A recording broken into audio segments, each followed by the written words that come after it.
Les anciens furent, sont et seront. Des étoiles obscures, ils vinrent là où l'homme était, invisible et repoussant. Ils descendirent sur la terre primitive. En dessous des océans, ils couverent au cours des âges, jusqu'à ce que les mers se retirent, furent, sont et pullulèrent, et dans des multitudes obscures commencèrent à régner sur la terre, invisibles et repoussants. Sur les pôles glacés, ils édifièrent de puissantes cités, et sur des hauteurs les temples de ceux que la nature ne reconnaît pas, et que les dieux en mer se retirent. Et leurs descendants envahirent la terre, et leurs enfants souffrirent à travers les âges. Ils ont construit de leurs pôles glacés, et ils édifièrent de puissantes cités, et sur des hauteurs les temples de ceux que la nature ne reconnaît pas, et que les dieux ont maudits. Et leurs descendants envahirent la terre, et leurs enfants souffrirent à travers les âges.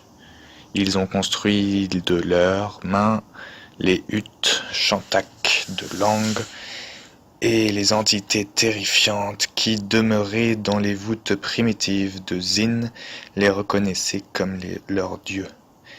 Ils ont engendré le Hag et les entités lugubres qui règnent sur la nuit, le grand Rtulu et leurs frères, les Chagotes velus leurs esclaves.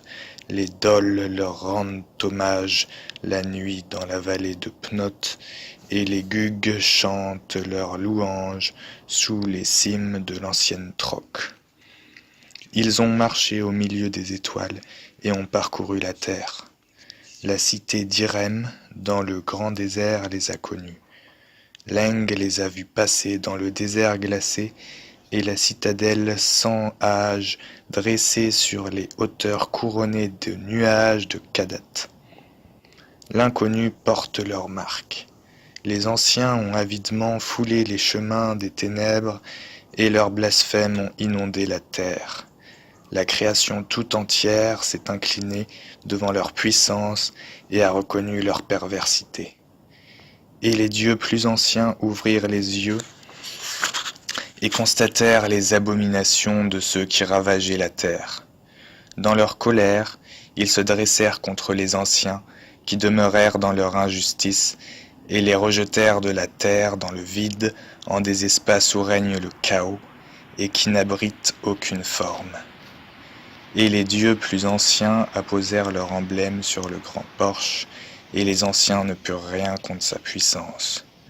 Alors l'affreux Rtulu surgit des profondeurs et entra en fureur contre les gardiens de la terre.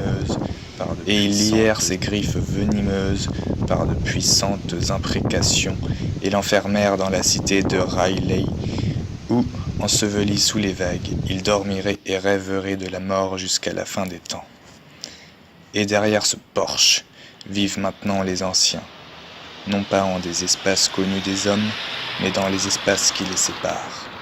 Hors des sphères terrestres, ils errent et attendent toujours le moment du retour, car la terre les a connus et les connaît à jamais.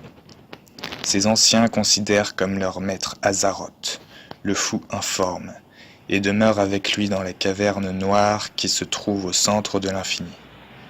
C'est là qu'ils dévorent voracement, dans un chaos total, au milieu du battement dément des tambours cachés, le son discordant d'horribles flûtes et les hurlements incessants de dieux aveugles et idiots qui se traînent en gesticulant sans but pour l'éternité. L'âme d'Azaroth se trouve à Yog-Sothoth et fera signe aux anciens lorsque les étoiles indiqueront qu'est venu le moment du retour.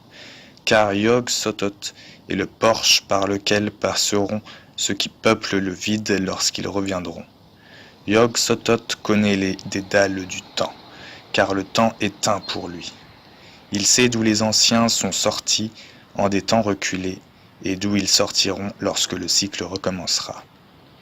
Après le jour vient la nuit, le temps des hommes passera, et ils retourneront là d'où ils sont venus. Vous saurez alors qu'ils n'étaient qu'impureté, et, maudits, ils auront souillé la terre.